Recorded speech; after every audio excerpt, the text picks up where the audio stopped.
My name is Sarah Mitchell, and for 15 years, I poured my heart and soul into building Harrison Enterprises from a modest tech company into an industry powerhouse. When I started as a junior software developer, fresh out of college, old Mr. Harrison saw something in me that others missed. While most saw a quiet girl from a small town in Ohio, he recognized raw talent and determination. "You remind me of myself when I was younger," he told me during my first performance review.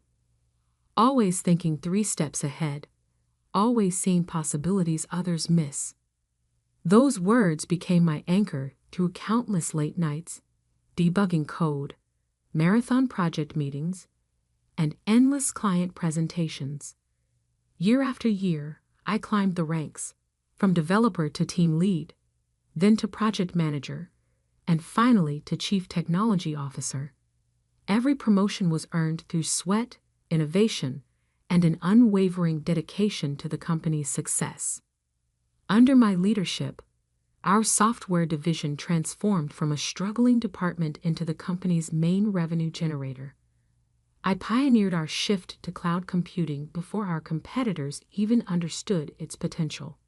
My team developed the proprietary algorithms that would eventually become our flagship product, Harrison Cloud.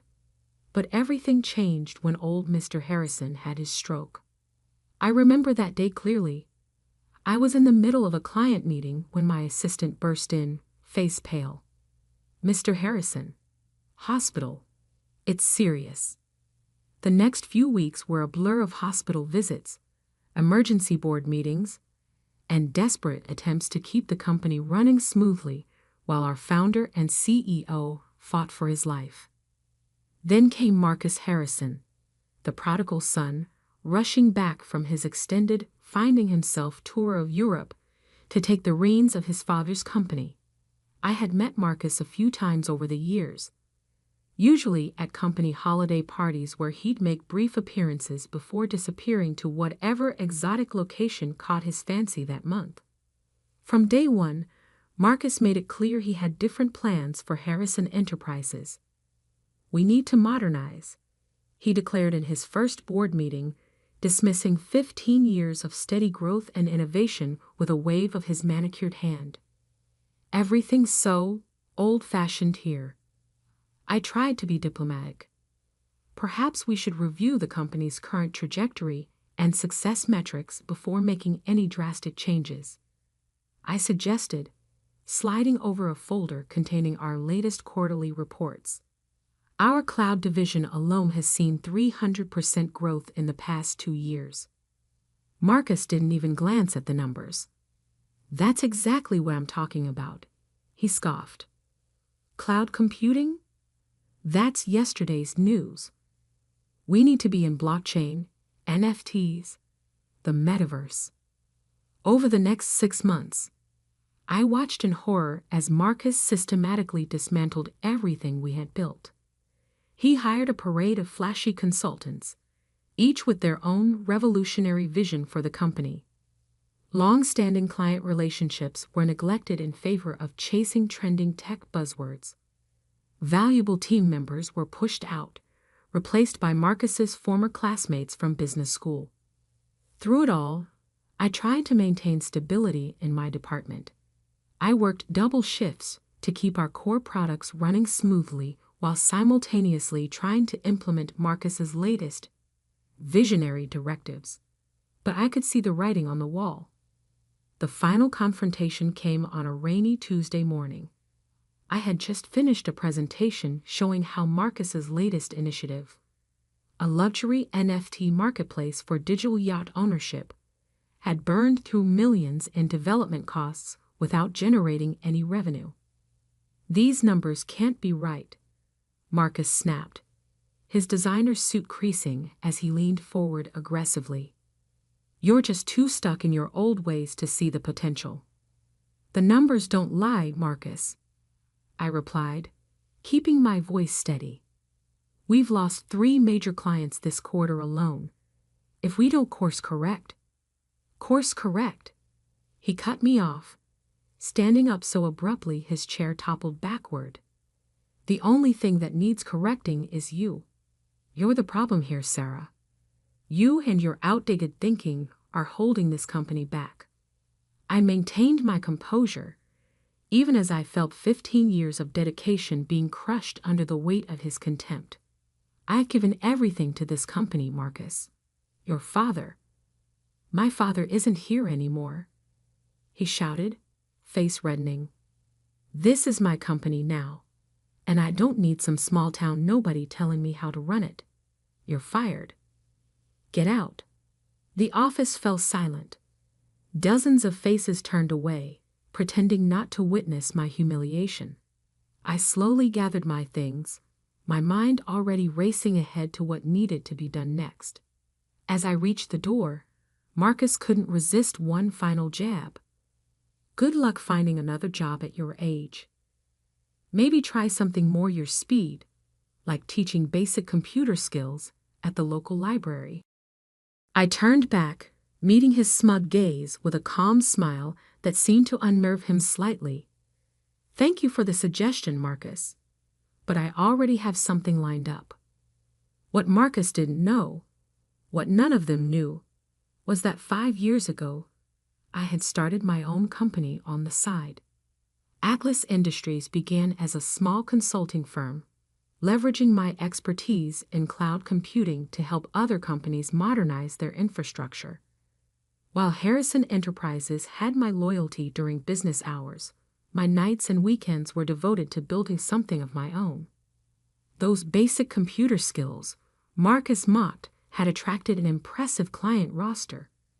Under the guidance of my carefully chosen CEO, who served as the public face of the company while I remained a silent owner, Atlas Industries had grown into one of the most respected names in enterprise cloud solutions.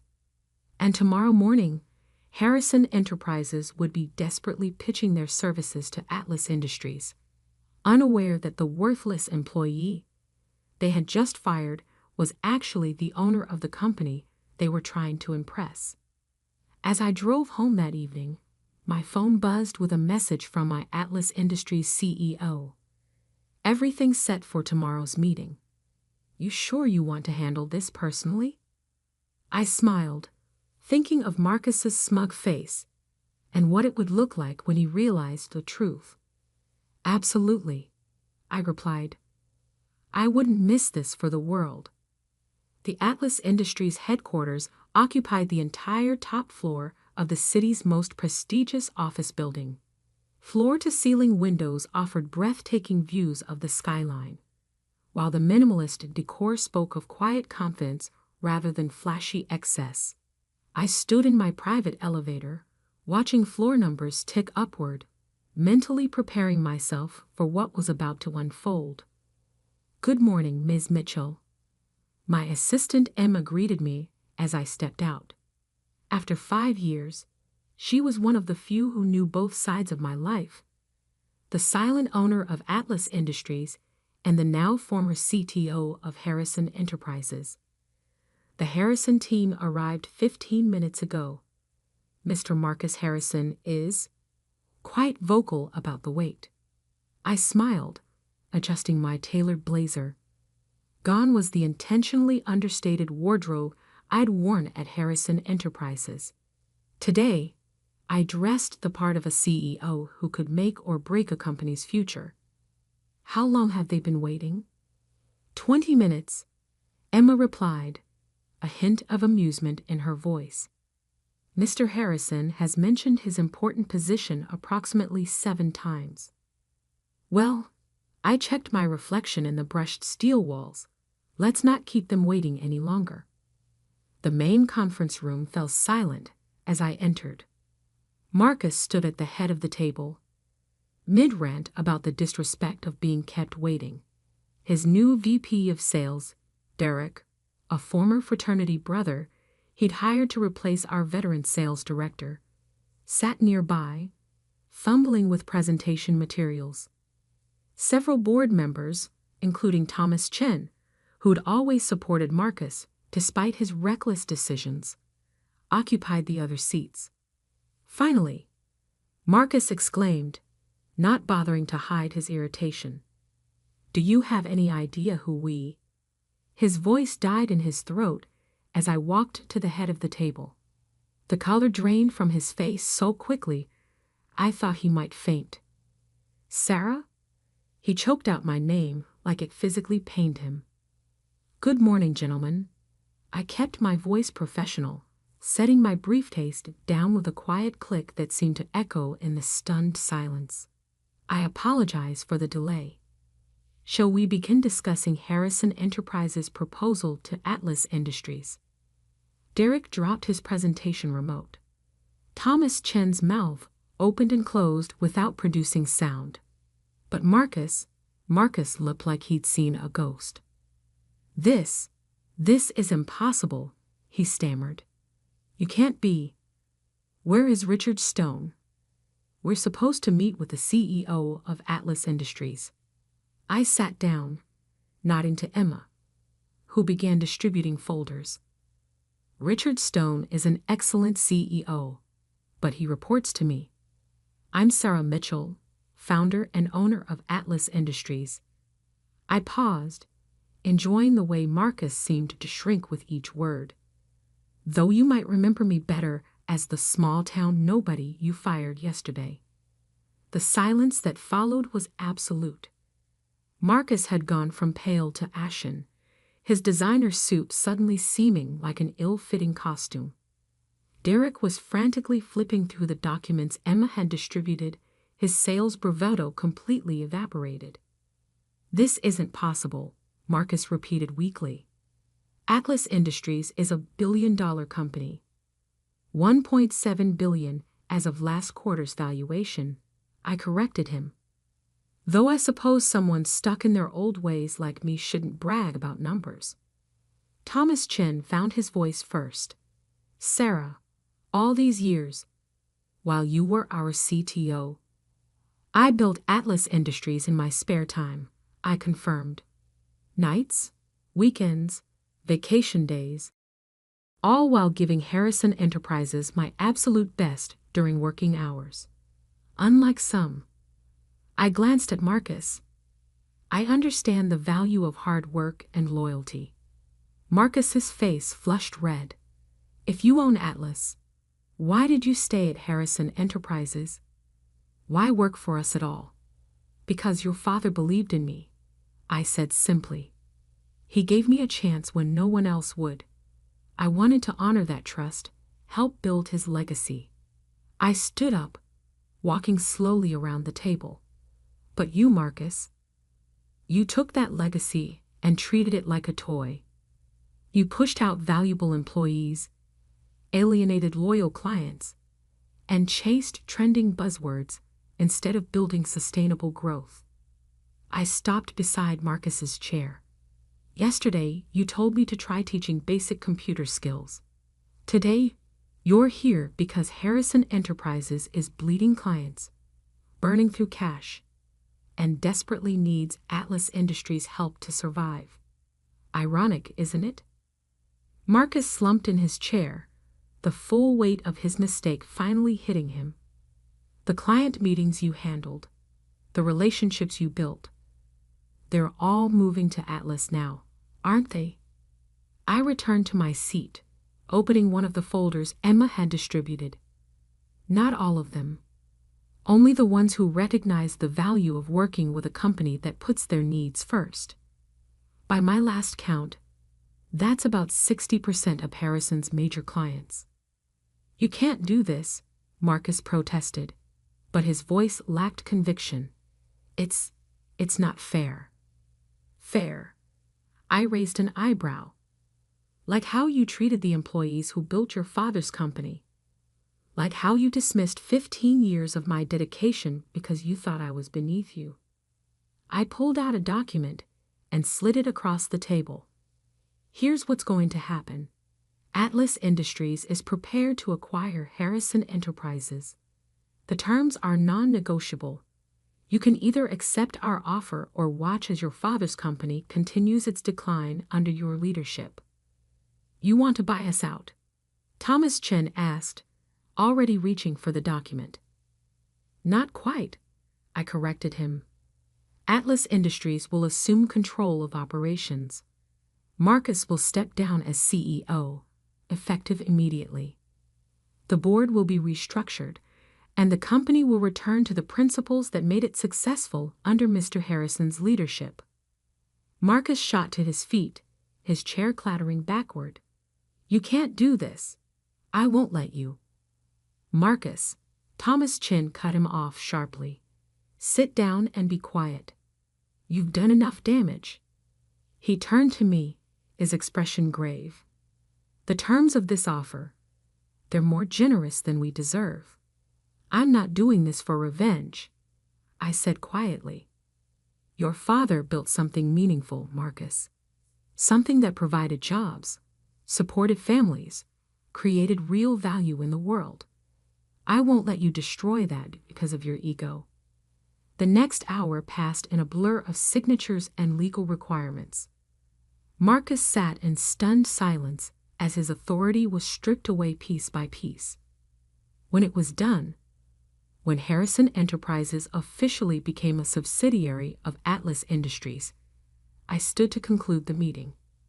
One last thing, I said, looking directly at Marcus. Clear out your office by the end of the day.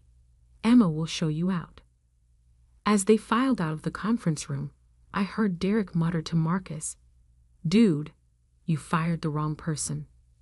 Standing at the window, watching the city spread out below, I felt no satisfaction in Marcus's humiliation. This wasn't about revenge. It was about protecting what his father had built, about ensuring that good people didn't suffer because of one man's arrogance. Emma appeared at my side with a coffee. Was it worth it? Keeping Atlas a secret all these years. I thought about old Mr. Harrison, still recovering in his hospital bed.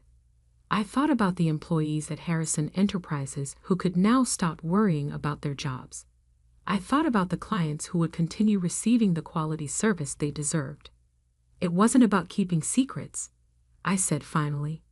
It was about building something meaningful, something that could make a difference when it really mattered. Little did I know, this was just the beginning. Marcus might have been defeated, but he wasn't done fighting, and what he did next would force me to defend not just Harrison Enterprises, but everything I had built.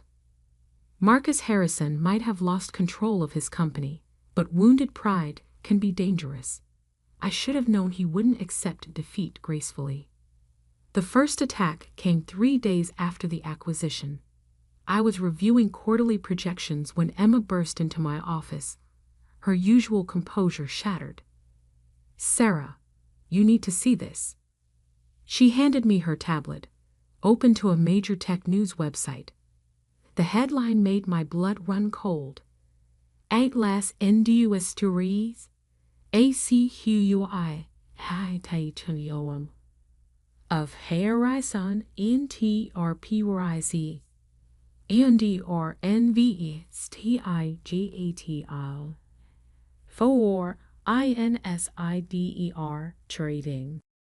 The article, citing anonymous sources close to the situation, suggested I had used my position as CTO to manipulate Harrison Enterprises' value, making it vulnerable to Atlas's takeover.